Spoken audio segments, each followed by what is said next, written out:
transfer window has officially closed, but it was deadline madness. So from the Alexander Isak saga coming to an end. I feel amazing. I just want to talk to him. Why do you have a shotgun? I just want to talk to him. Dad, this is ridiculous. I just want to talk to him. I just want to talk to him. I just want to talk to him. I just want to shoot him. Newcastle United getting the Yoane Wissa deal over the line. Ladies and gentlemen, we got him. Wissa, welcome to Newcastle United. Great to see you. How does it feel to be here? So happy. So happy. To Newcastle sealing a massive agreement with a French club. We'll also discuss the details about Will Ossola's potential huge £30 million move.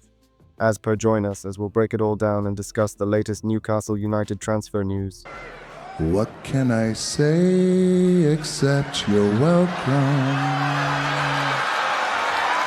Let's go. Starting off, as Newcastle United's record-breaking £69 million capture of Nick Woltemade last week was meant to signal the start of a new attacking era under Eddie Howe.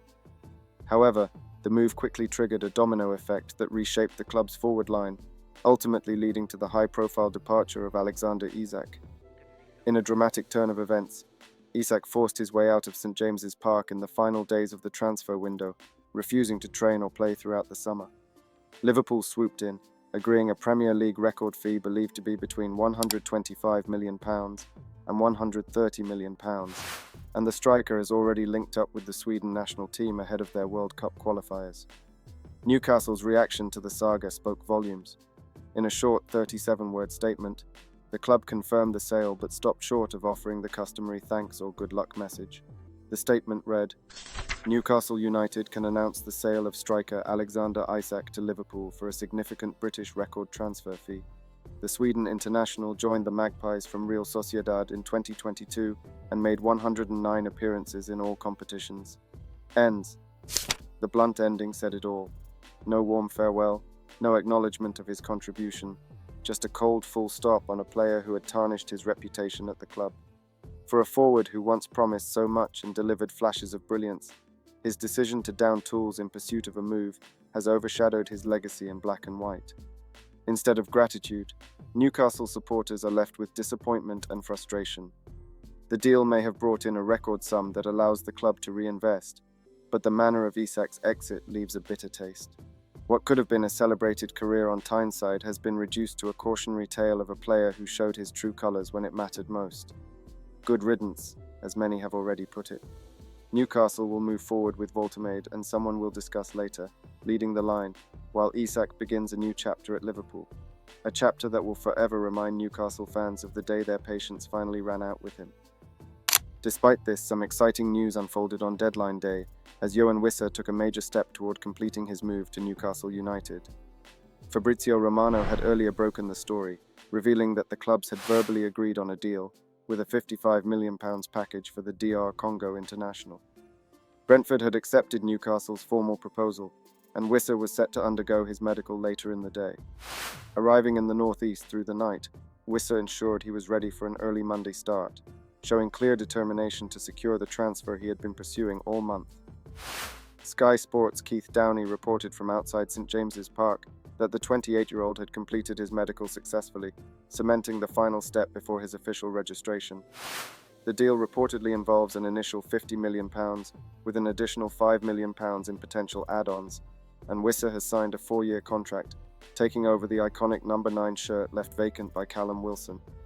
Footage captured earlier in the day showed Wissa arriving at a city centre hospital for his medical with a bright smile, reflecting the excitement surrounding the move.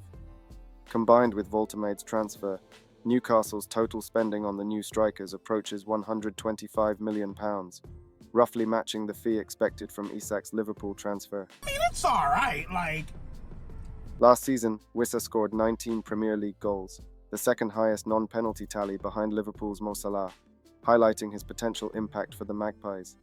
With the paperwork finalised ahead of the 7 p.m. deadline, Newcastle confirmed the deal, although the official announcement came slightly afterward.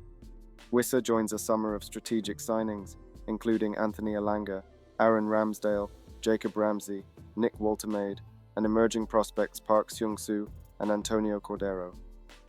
Speaking after his move, Wissa expressed his delight at joining one of the Premier League's biggest clubs. I'm really happy to be here and to sign for one of the biggest clubs in the Premier League. I'm very, very excited to put on the black and white shirt. I've got dreams, I've got faith, and now I will do my best to make it all happen. I can't wait to get started. This signing marks a significant addition to Newcastle's squad, bringing proven goal-scoring ability and a fresh energy to Howe's attacking setup as the club aims to build on a transformative summer. Hi guys, it's Wissa.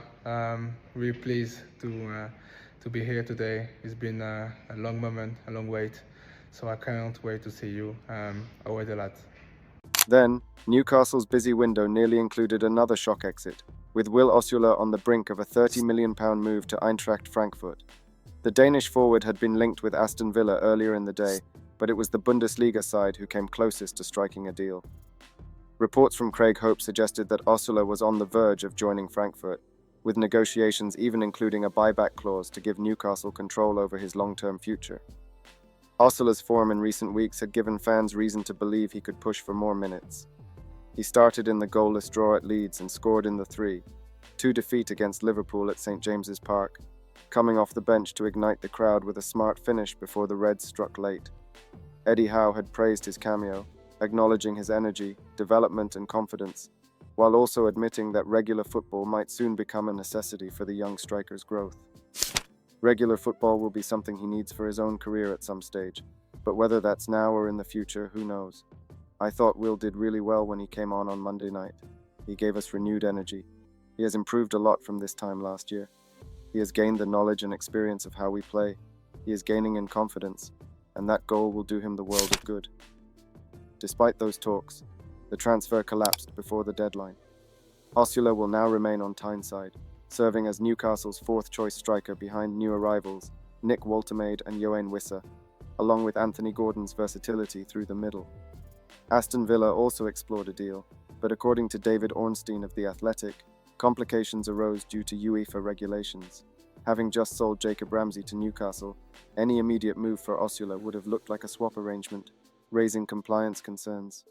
For now, Newcastle have managed to retain a developing talent while keeping a future pathway open. The buyback clause negotiations highlighted how highly the club still value Osula, and though the move to Germany fell through, the forward remains in Howe's plans as he continues to grow into the physical and tactical demands of the Premier League. Then, as club was also working on a number of outgoing deals, one of the most notable involved highly rated teenager Trevon Sanusi. The 18-year-old winger, who featured for Newcastle's under-21 team in a recent draw against his former club Birmingham, has now secured a loan move to League One. Both Le Havre and Auxerre had shown interest, but newly promoted FC Lorient pushed hardest, and the French side have now confirmed his signing for the 2025 campaign. The deal includes an option for Newcastle to recall Sanusi in January, depending on his game time or if circumstances at St James's Park change. For me, I'm impressed that Newcastle included a recall option in January.